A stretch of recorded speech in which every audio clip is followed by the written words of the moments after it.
にちは、よみと申します。今回は私が、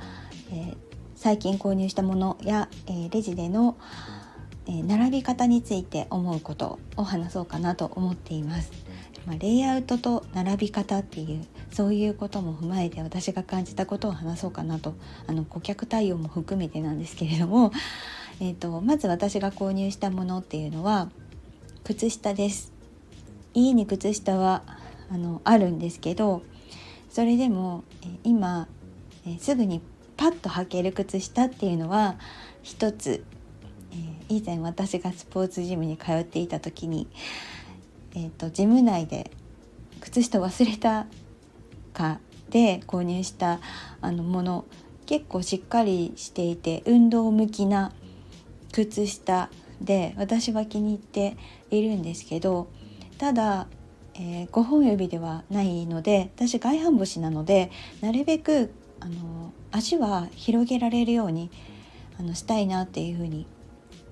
思っていて、で靴下の今は5本指のものっていうのがないんですよね。それもあって欲しいなと思った時に家で私が寒いので今履いている靴下っていうのはふかふかになっているタイプのものです。家で履かれている方も多いのではないかなというふうには思うんですけど、これは私が、数年前に購入したもので、ユニクロでスヌーピーの可愛いのがあったのでそれを購入して今も履いています。そんなに傷まないので今季は履けるかなっていうふうに思っています。また来年になったら新しいものを購入してもいいかなっていうふうに思っているんですけど、今のところは私こういうのってだいたい2足か3足あればいいかなっていうふうに思うんですよね。洗い替えをすることを考えたらあんまり量は増やしたくないなって思っています。で家で履く靴下はこのふかふかのものが2足あればいいのかなというふうに思っていて、で、外にちょっとラフに出かけられるような時に履きたい靴下がないなっていうふうに思っていて、これが欲しいなと思った時に私は結構楽天を利用する頻度が高いので楽天市場で見ていたんですけど、レビューとかを参考にすると結構いろんな意見というか感想が書かれてたりとかして、それに結構惑わされたりとかもするので、どれがいいんだろうと思った時になかなか決めきれないで、金額のことを考えてももしかしたら割と自分が行く範囲でそういうお店が見つけられるかもしれないと思って、それで見ていたんですけど、それでもなかなか生地感とかやっぱり綿とかポリエステルアクリルとかポリウレタン使われてたらどうなんだろうとかいろいろ考えてしまって、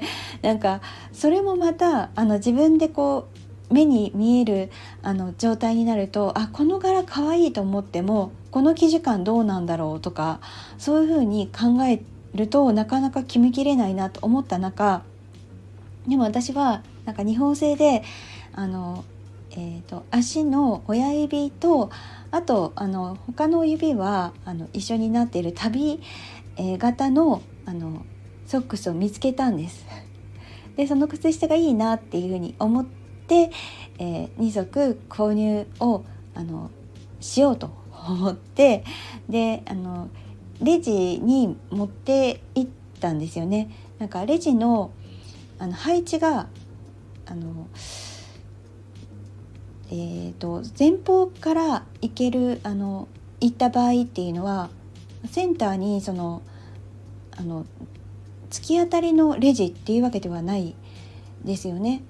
まっすぐ歩いて行った時にあるレジの位置っていうのは縦になっている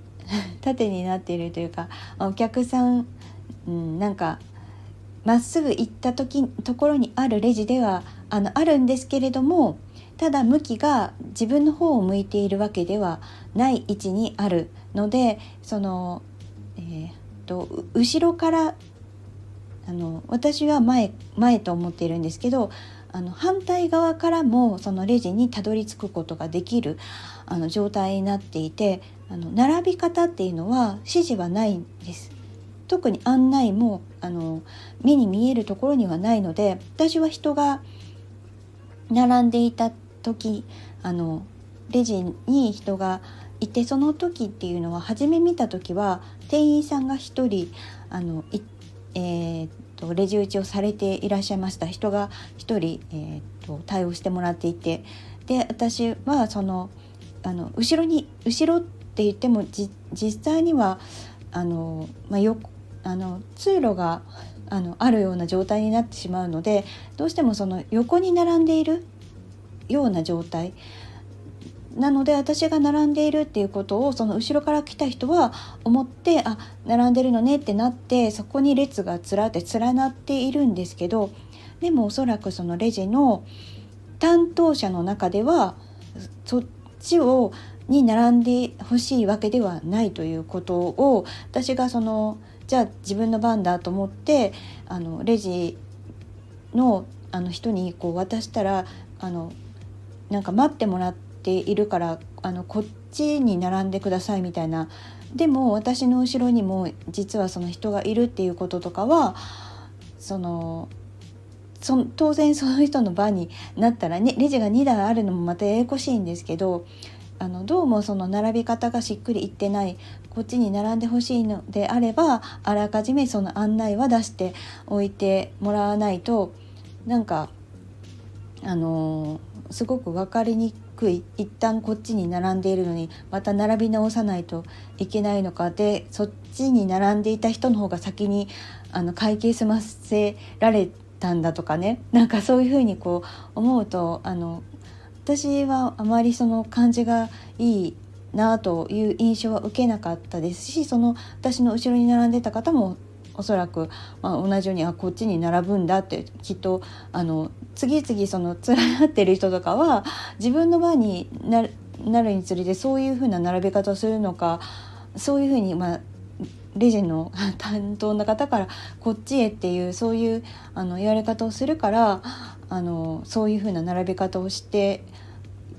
るっていう感じなんですけど、そこがすごく分かりにくいなって、レジの並べ方一つなんですけどそういうふうに思いました。なんかあまりなんていうか顧客側は分かりにくい並び方だなっていうふうに思ったんです。はい、それで一応お店には PayPay のみ使えますっていうふうに書いてあったので、なんか今割とPayPay でも読み取ってもらえる自分のQR コードだけれども、そこのお店はまだその例に対応していない。たまにあるのが読み取ってください系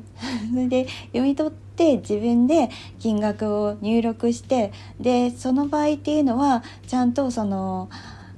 払いができたっていうその画面まで見せる必要が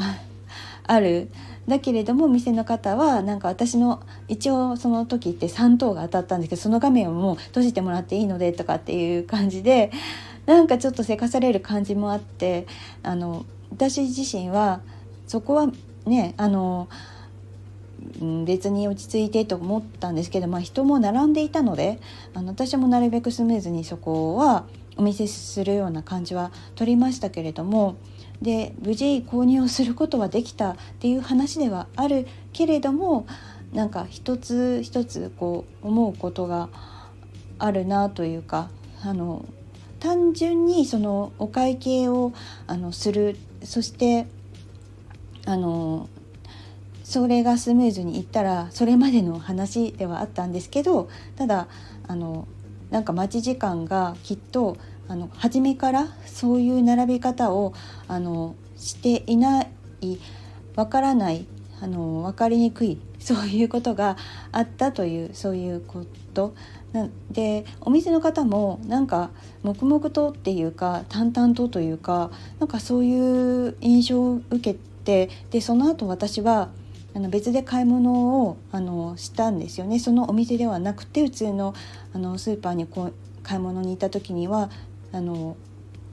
それこそレジもやっぱりいつも行っているお店で必ずなんかどちらに並べばいいのかっていうのが一目瞭然というか、大体そういう風にお店ってなっていると思うんですよね。なんか一応こっちからでも並ぶことはできても、そういう並べ方はおそらくしないような設計になっているというか、なんとなくやっぱりこういう風に並ぶよなっていう、入り口からいきなりレジに並ぶような状態にはなっていなかったりするのと同じような感じで、ただそのお店っていうのはやっぱり分かりにくい部分があったっていうことで、スーパーに行った時にはなんかお店の方もあんまりお客さんがいない時だったし、私とその前の人で合わせて2人対応してもらえたっていうか、合わせてって言っても2方違う方でレジは2台あってっていう感じで、私は冷凍のものを購入した時にビニールにまとめて入れてくれたりだとか、そういう配慮もしていただけるっていうか、なんかお心お気遣い、そういうのを感じられる接客をしていただけると、なんだか気持ちがいいなっていうふうに思いました。なんかそういうタイミングとかも踏まえて、すごく終わりよければというか、なんかその日に最後に購入するお店では気持ちよくお買い物をすることができたのでよかったかなっていうふうに思いました。ということで今回は終わりにしたいなと思っております。お聞きいただきましてありがとうございました。